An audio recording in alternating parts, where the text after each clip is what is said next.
이제 전도에 대해서 교회들이 갖고 있는 생각 중에 굉장히 잘못된 생각 중에 하나가 뭐냐면 전도를 넘어서는 전도를 하는 거야. 전도를 넘어서는 전도를 하는 거냐면 전도는 우리가 해야 되는 영역이고 전도 다음의 영역은 하나님께서 해야 되는 영역인데 그 하나님의 영역까지 침범해서 그걸 전도라고 하는 반드시 결과물을 보려고 하고 열매를 보려고 하고 그러면 어떻게 돼요? 전도가 왜곡이 된 거야. 삐뚤어지는 거야. 망하는 거야. 그 뭐 전도 축제 이런 거 하잖아요. 그 상품 걸고 옛날에는 굉장히 심했습니다. 지금 조금 덜한 것 같은데 그냥 그렇게 퍼포먼스 이벤트화 하는 걸 전도라고 하지 않는다. 그리고 이제 전도는 이제 하나님께서 우리에게 주신 사명이잖아요. 그리고 또 사람들이 오해하는 것 중에 하나가 전도가 은사다 이렇게 생각하는 사람. 은사가 아니에요. 이건 영역이죠. 하나님의 지상 능력. 그래서 그런 측면에서 겸손할 필요가 있는 거야. 겸손. 그리고 전도가 무엇인지를 분명히 잘 알아야 돼요. 전도는 아주 간단한데 복음을 전하는 거예요. 복음을 전하는 거예요. 선명한 복음을 전하는 거예요.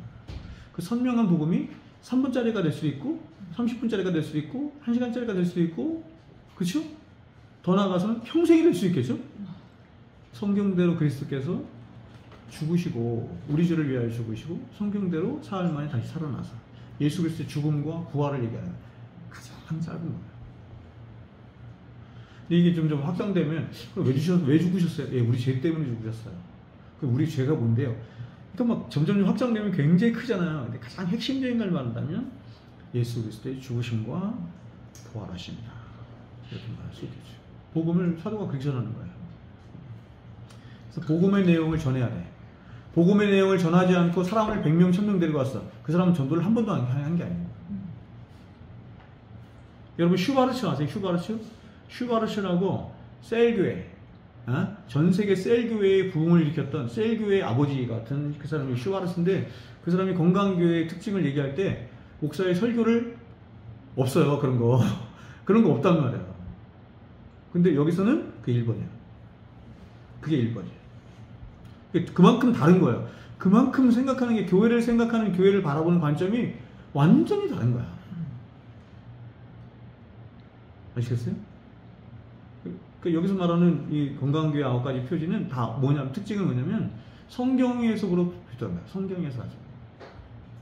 그리고 전통적인 우리 믿음의 선진들의 신앙 고백과 맥을 같이 하는 거야. 교회론과 같이 하는 거야. 저런 게 나오는 거죠. 자, 그러면 오늘 제가 건강에 대해서 가지고 왔죠? 그러면 여러분, 건강이나 자살은 몇 계명과 연관되어 있어요? 6계명이에요. 6계명이 뭐예요? 살인하지 말라. 살인하지 말라라고 하는 계명의 총괄을 그냥 한마디로 말하면 뭐에 관한 계명이다? 살인에 관한 계명이 아니에요. 그렇죠. 생명이에요. 생명에 관한 거예요. 사람의 생명에 관한 계명을 살인하지 말라라고 하는 한 말씀으로 이렇게 지각적으로 말씀한 거예요. 그러니까 생명에 관한 모든 윤리가 성경에 엄청 많죠? 그러니까 그 모든 윤리를 한마디로 뭐라고 했냐면 살인하지 말라. 10계명은 위에서부터 중요해요. 1계명이 중요하고 2계명이 3계명이 중요해요. 맨 마지막이 10계명이 제일 안 중요한 거야. 아시겠죠? 중요한 순서되는 거예요. 그렇죠? 그래서 제일 위에 가장 중요한 게 뭐예요? 하나님에 관한 계명이 제일 중요하다. 그렇죠? 그럼 옆으로 얘기할 때 가장 그럼 중요한 게 뭐예요? 부모를 공경하라. 부모를 공경하라네. 그래서 생명보다 더 위에 있는 계명이 있다는 얘기잖아. 그럼 부모를 공경하라. 그렇죠? 부모에게 순종하라라고 하는 계명은 포괄적으로 말하면 뭐에 대한 계명? 권위. 그래요. 권위예요. 권위. 여러분, 세상은 다 권위가 있죠? 어디나 다 있어요. 권위가 다 있어. 응? 하나님이 모든 권위와 권세는 위로부터 나지 않은 법이 없죠? 다 하나님 거라는 거야. 하나님께 나눠주신 거야. 근데 하나님께서 권위를 나눠주셨는데 제일 많이 권위를 부여해주신 데가 있어요. 이게 어디예요? 사람의 생명까지도 주관할 수 있도록 권위를 부여해주는 게 국가인 거예요. 사형은 생명을 좌지우지하는 거잖아요. 그렇죠? 근데 사형을 할 수 있는 권위를 하나님이 누구에게 줬다? 국가에게 줬다. 여러분, 사형은 성경이 지지해요? 지지하지 않아요? 지지하는 거예요. 그런 권위를 국가에게 줄 만큼 국가는 절대적인 기관이에요. 그래서 얼마나 중요한지 국가를 위해서 기도하라고 하는 거야. 국가가 너무너무 중요해. 그래서 우리가 정치학에, 기독교 정치학 이런 데 관심을 가져야 하는 이유가 여기 있는 거예요. 굉장히 중요합니다. 그래서 최종적인 권위가 하나님께 있기 때문에 5계명이 뭐라고 말하고 있어요? 주 안에서요. 자, 여러분, 하나님이 지으신 모든 것이 어떻다? 선한 거야. 그러니까 여러분, 사람의 몸만 선한 것이 아니라 뭐가 다 선한 거야? 하나님이 지으신 창조물 자체가 선한 거야. 이유가 뭐예요? 하나님이 선하시기 때문에. 선하신 하나님이 지으신 모든 것은 선한 거예요. 더군다나 하나님의 형상으로 피조된 인간이 선하지 않을 수가 있겠습니까? 근데 여러분, 초기 기독교를 보면 초기 기독교 안에서도 육체를 악한 것으로 생각하는 잘못된 이단적인 사상인데, 이런 이단적인 사상이 굉장히 많이 있었어요. 성경은 그렇게 말하지 않아요. 하나님이 사람을 어떻게 지으셨다? 하나님의 형상대로 어떻게 지으셨다? 영혼과 육체가 하나로 된 존재로 창조하셨다. 영혼과 육체, 저 보세요. 영혼과 육체는 이렇게 떼어지는 게 아니에요. 옛날에 워치만지 같은 사람은 그건 굉장히 좀 잘못되게 얘기했는데, 영혼과 육체는 떼어지는 게 아니라 이렇게 항상 하나로 있는 하나로. 이렇게. 왜냐하면 하나님이 그렇게 지으셨어요. 그래서 인간이 창조될 때도 그렇게 창조됐고, 인간이 타락할 때도 영혼은 선하기 때문에, 워치만이가 그런 얘기를 하는 거예요. 영은 선하기 때문에. 그래서 혼적인 힘을 사용하면 안 된다. 이게 혼의 잠재력이라고 하는 책에서 그런 얘기를 하는데, 잘못된 얘기야. 인간이 타락할 때도 다 타락한 거예요. 모두 타락했어요. 영혼도 타락하고 육체도 쇠하여 가고, 죄로 인해서. 우리가 구원을 받을 때도 어떻게 구원을 받는다? 영혼과 육체가 함께 구원을 받는다. 지난번에 우리가 천국에 관해서 우리가 함께 나눴던 것처럼, 지금은 여러분, 예수 믿고 죽은 사람들 어디가 있어요? 낙원에 가 있지. 그럼 낙원에 가 있는 사람들은 어떤 상태로 있어요? 영혼으로. 그렇죠. 영혼으로 있어요. 육체로 같이 있지 않아요. 언제 그렇게 돼요? 예수님 재림하시는 날 그렇게 되죠. 영혼과 육체가 반드시 다시 합이 되죠. 합이 말이 좀 이상하네. 합이 되죠. 근데 그것은 우리 예수 믿는 사람만 그런 게 아니에요. 누구도 그렇게 돼. 예수 안 믿는 사람도 그렇게 돼. 영혼과 육체가 반드시, 그래서 영혼과 육체가 함께 합일된 그쵸? 그 상태로 어떤 사람들은 천국을 가고, 생명의 부활로 가고, 어떤 사람은 심판의 부활로 가고. 그러니까 사람은 원래 늙지 않아. 병들지도 않고, 늙지도 않고, 죽지도 않아. 근데 이 세 가지가 뭐 때문에 찾아왔어요? 죄로 인해서 찾아왔어요. 죄로 인해서 찾아왔어요. 그래서 하나님이 선고하신 이 형벌, 보세요. 하나님이 선고하시면 하나님은 돌이켜 안 돌이켜? 안 돌이켜. 하나님은 돌이키지 않아요. 하나님 후회하신다, 돌이키신다, 이런 표현은 정말로 하나님이 뭔가를 잘못 판단하시거나 잘못 생각해서 그런 얘기 아니라 그랬어요. 그런 거를 말하는 사람들을 무슨 신학자라고 제가 얘기했어? 과정신학자. 과정신학이라고 하는 건 뭐냐면, 하나님과 인간이 역사를 함께 이뤄간다, 이 뜻이에요. 그래서 하나님이 인간하고 함께 부족하고 연약하고 어리석은 인간과 함께 하기 때문에 하나님이 때로는 실수도 해. 그리고 하나님이 했다가 함께 협력하다가 잘못되면, 내가 후회했어. 내가 다시 할 거야. 이렇게 된 거야. 이를 과정신학이라고 해요. 우린 그런 하나님 믿지 않아요? 그런 하나님 믿지 않아요.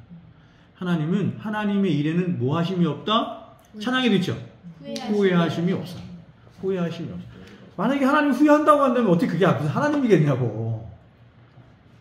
자, 여러분, 늙고 병들고 죽는 것. 제가 목회를 하면서, 제가 성도들에게 말씀을 가르치면서 정말 성도들에게 가장 큰 소망 중에 하나가 있다고 한다면 이거예요. 성도들이 어떤 믿음을 갖기를 원하냐면, 잘 늙는 믿음, 잘 병드는 믿음, 잘 죽는 믿음 갖기를 바라요. 네? 생로병사는 모든 인류가 죄로 인해서 갖게 된 거예요, 여러분. 이걸 피할 수가 없어, 누구도. 근데 세상은 다 뭐냐면, 늙기를 싫어해, 병들기를 싫어해, 그리고 죽기를 두려워해. 근데 그리스도인은 그렇지 않아. 이거를 진리 안에서 이해를 해. 그리고 진리 안에서 해석할 줄 알아요. 이걸 받아들여. 어떻게 받아들여요? 나중에는 기쁨으로 받아들여. 하나님은 신자 안에서 늙고 병들고 죽는 걸 통해서 하나님의 뜻을 이루세요. 성화. 우리의 성화인데 그 성화를 어디에서 이루냐면 우리의 늙고 병들고 죽음에서 성화를 이루어 가신다. 놀라운 일이죠, 그렇죠? 그리스도인은 그걸 받아들여요. 네. 성경은 여러분 몸의 부활이에요. 영혼의 부활 이런 얘기 안 해. 몸의 부활을 얘기한다. 몸의 부활. 몸이 완전한 육체로 변하는 거예요. 완전한 육체. 여러분 완전한 육체를 가지신 분이 세상에 누가 있어요? 예수님이에요. 예수님이 이 땅에 오실 때 완전한 육체를 갖고 오셨어요? 네. 아니라니까. 예수께서 부활하신 몸이 완전한 육체고 예수님이 가지고 오신 몸 우리와 똑같은 연약한 거야. 그분도 늙는 거야. 그분도 병을 들고 그래서 죽은 거잖아요. 우리 안에 신의식이라고 하는 걸 주셔서 하나님을 알고 하나님을 찾도록 하나님께서 하셨다. 두 번째, 하나님께서 이것도 모자라서 우리 밖에 사람 밖에 하나님을 알만한 것을 두셨다. 그러니까 로마서 1장 18절에 17절에서 뭐라고 하냐면 하나님을 알만한 것이 이렇게 얘기해요. 저희 속에 보입니다. 사람 안을 들여다보니까 사람 안에 하나님을 알만한 것이 있다는 거야. 그걸 신의식이라고 그래. 종교의 씨앗이라고 그래.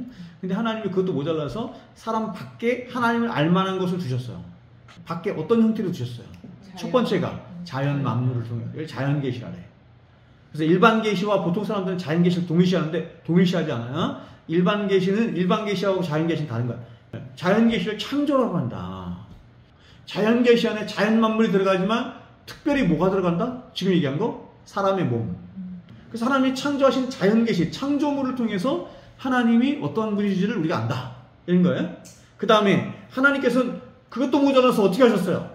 역사 속에서 보여주셨어. 그걸 섭리라고 한다. 섭리는 하나님이 창조하신 일을 창조의 완성까지 가는 그 과정을 말하는 거예요. 하나님 뭐를 창조하셨다는 것은 뭐냐면 어떤 목적을 향해서 창조가 가는 거야. 그렇죠? 그 목적까지 가는 모든 과정을 뭐라고 한다? 섭리라고 한다. 하나님은 당시의 이름마저도 하나님이 당신을 우리에게 알려주시기를 원해요. 여러분 그럼 하나님은 왜 우리에게 당신을 알려주시려고 그래요? 왜 그렇게? 왜 하나님이 그렇게 집요할 정도로 우리에게 알려주시려고 그래? 창조를 통해서든지 역사를 통해서든지 아니면 신의식을 통해서든지 만물을 통해서든지 어떤 것을 통해서 더 나아가서 자기 이름을 통해서든지 하나님이 영광을 받으시기 위해서. 여러분 우리가 어떻게 해야 하나님을 예배할 수 있어요? 어떻게 해야 하나님께 영광을 돌려요? 어떻게 하나님을 기쁘시게 해요? 어떻게 해야 하나님을 대접할 수 있어요? 하나님을 알아야. 하나님을 알지도 않는 데는 하나님께 영광을 돌려. 그걸 아부라 그래. 아부. 자꾸 우리에게 알려주시려고 하는 건 뭐냐면 하나님이 우리와 무슨 관계이기 때문이다? 예배적 관계이기 때문이다. 하나님 우리를 통해서 예배를 받으시고 우리를 통해서 영광을 받으시기를 원하시기 때문이다.